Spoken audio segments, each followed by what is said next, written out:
Makanya begitu Nabi Muhammad meninggal, Siti Fatimah datang ke makamnya Rasulullah, kuburan masih basah. Dan Siti Fatimah ambil tanah kuburnya Nabi Muhammad, diusap ke matanya dua-duanya sambil ngucapin syair. Madza ala man syamma turbata Ahmadin alla yashumma mada zamani ghawaliyah. Subbat alayya masaibu law annaha subbat ala al-ayyam udna layaliyah. Sambil diusapin tuh tanah kuburnya Rasulullah yang masih basah. Siapapun yang bisa mencium tanah kuburnya Nabi Muhammad sampai kiamat, dia nggak bakal nemu parfum minyak wangi yang lebih wangi dari tanah ini. Saya mendapat musibah yang berat dengan wafatnya Rasulullah. Andai kata musibah yang berat ini dirasakan sama siang, siang bakal gelap. Jiwa saya sekarang lagi gelap. Nangis, Siti Fatimah nangis, udah nggak enak, hidupnya udah nggak enak sudah. Makanya Siti Fatimah nggak lama hidup, 6 bulan. Rasulullah meninggal Rabiul Awal, 12 Rabiul Awal Nabi meninggal, sama hari lahirnya. Rabiul Tsani, Jumadil Ula, Jumadil Tsaniyah, Rajab, Sya'ban, Ramadan. Siti Fatimah 6 bulan meninggal setelah wafatnya Rasulullah. Itu di 6 bulan udah nunduk, udah nggak nafsu hidup, udah nggak nafsu dunia. Siti Fatimah. Sampai-sampai Sayyidah Fatimah itu katanya banyak merenung setelah wafat Nabi Muhammad. Sampai sebagian ada sahabat yang kagak tega sama Sayyidah Fatimah, Sayyidina Anas bin Malik yang 10 tahun jadi abdi dalamnya Nabi Muhammad. Bilang, wahai Sayyidah Fatimah, yang sabar, yang kuat, ini ujian, yang sabar, yang kuat.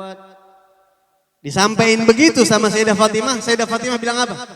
Atabat nufusukum antahsut turaba ala Rasulillah. Ente nyuruh ana sabar, ente rasanya bagaimana waktu naro jenazah Nabi Muhammad terus ente uruk tuh jenazah, bagaimana rasanya hati ente wahai para sahabat? Bisa apa nyaman tuh hati?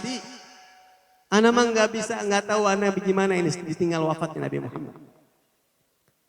Sampai Sayyidah Fatimah di akhir hayatnya nih ngomong sama, jadi Sayyidah Fatimah itu dekat banget sama satu perempuan namanya Sayyidah Asma binti Umais. Asma binti Umais ini istri Sayyidina Abu Bakar As-Siddiq radhiyallahu anhu. Sebelum nikah sama Sayyidina Abu Bakar, dia nikah sama Sayyidina Ja'far bin Abi Thalib, kakaknya Sayyidina Ali. Berarti biras kalau kata kita mah ya, biras-birasan begitu. Nah, terus dinikahin sama Sayyidina Abu Bakar. Dekat tuh. Jadi setelah Nabi Muhammad meninggal, Siti Fatimah nangis. Waktu nangis, ini Siti Asma binti Umais ngelihat, wahai Sayyidah Fatimah, kenapa nangis? Ma yubki. Kenapa nangis? Lihat jawaban beliau. Saya nangis bukan apa-apa. Saya nangis mikir, saya kan gak lama lagi meninggal. Saya mikir kalau saya meninggal nanti, terus saya takut pas jenazah saya dibawa, mata lelaki ngelihat jenazah saya. Saya nggak mau. Ntar orang tahu tinggi badan saya, lekuk tubuh saya, walaupun saya sudah dibalut dengan kain, tapi gambarannya masih ada. Itu yang saya nangis. Saya takut jenazah saya dilihat orang. Kira-kira ente ada usul gak wahai Asma? Kata Siti Fatimah nih.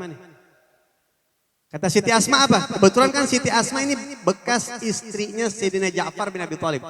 Sayyidina Ja'far bin Abi Thalib salah satu orang yang hijrah ke Habasyah, ke Afrika dulu. Waktu masih di Mekah tuh, kan ada hijrah pertama ke Afrika tuh. Nah, waktu masih jadi istrinya Sayyidina Ja'far, Siti Asma mengatakan, nah wahai Siti Fatimah, saya waktu tinggal di Afrika, di Habasyah dulu ngelihat orang-orang kalau meninggal di sana itu digotong pakai keranda. Kerandanya itu ditutupin pakai kain. Dibikin pakai kayu-kayu begitu terus ditutupin pakai kain. Nah kalau gitu ana wasiat sama ente, ente bikinin itu buat ana. Nanti kalau meninggal tolong tutup biar nggak ada orang bisa ngelihat jenazah ana. Sehingga ketika detik-detik Sayyidah Fatimah mau meninggal dunia, udah nggak nafsu hidup, udah nggak nafsu dunia. Sayyidina Ali datang kepada Sayyidah Fatimah. Baik. Sayyidah Fatimah bilang, wahai suami, ana mau nyampein wasiat yang ada di hati ana sekarang, bisa gak ente jalanin kira-kira? Insya Allah ana siap, kata Sayyidina Ali. Wahai ya binta Rasulillah, wahai putri Rasulullah, Saya siap menjalankan apapun, keluarin apapun wasiat kamu kasih sama saya akan jalanin. Saya punya 3 wasiat, tolong jalanin kalau saya meninggal. Sebutin apa, saya akan jalanin. Yang pertama, kata Siti Fatimah, nanti kalau ana meninggal, tolong bawa jenazah ana pakai keranda. Yang sudah ana musyawarahkan dengan Asma binti Umais. Kata dia di Afrika begitu orang. Dan dalam sejarah, jenazah yang pertama kali dibawa pakai keranda, pakai kurung batang itu Siti Fatimah tuh dalam sejarah. Dulu-dulu orang nggak pakai begituan. Ya. Terus yang kedua apalagi? Yang kedua, Siti Fatimah bilang sama Sayyidina Ali yang kedua, kalau ana meninggal, tolong nikahin keponakan saya, Umamah binti Abil As bin Rabi', putri dari saudari saya Zainab binti Rasulullah. Jadi Rasulullah anak perempuannya yang paling tua itu namanya Sayyidah Zainab, nikah sama Abul As bin Rabi, punya anak perempuan satu namanya Umamah. Yang dalam hadis pernah Nabi Muhammad gendong dalam sholat tuh anak perempuan itu dia. Itu ponakan saya, mudah-mudahan sayang sama anak-anak saya nanti. Marhaba. Yang ketiga apa? Wahai Fatimah, wahai binti Rasulullah. Yang ketiga, tolong kubur ana malam-malam di Baqi'. Ana enggak mau dikubur siang. Kenapa? Enggak mau dilihat sama mata lelaki ana jenazah ana. Jadi Siti Fatimah itu dijalanin semua wasiatnya Mas Sayyidina Ali. Dikubur malam kenapa? Karena enggak mau dilihat lelaki. Masya Allah ya. Jenazahnya kagak mau dilihat sama lelaki. Kalau sekarang kan orang pada mejeng Pak di medsos. Yang joget-joget ya, Masya Allah. Ini kagak mau. Dan dikubur di Baqi', Sayyidina Ali sengaja menyembunyikan kuburnya Sayyidah Fatimah. Disaruin dengan kubur-kubur yang lain posisinya karena emang gak mau kelihatan. Baik itu jenazahnya ataupun kuburnya. Dan semuanya sudah dijalani sama Sayyidina Ali ibn Abi Thalib radhiyallahu anhu.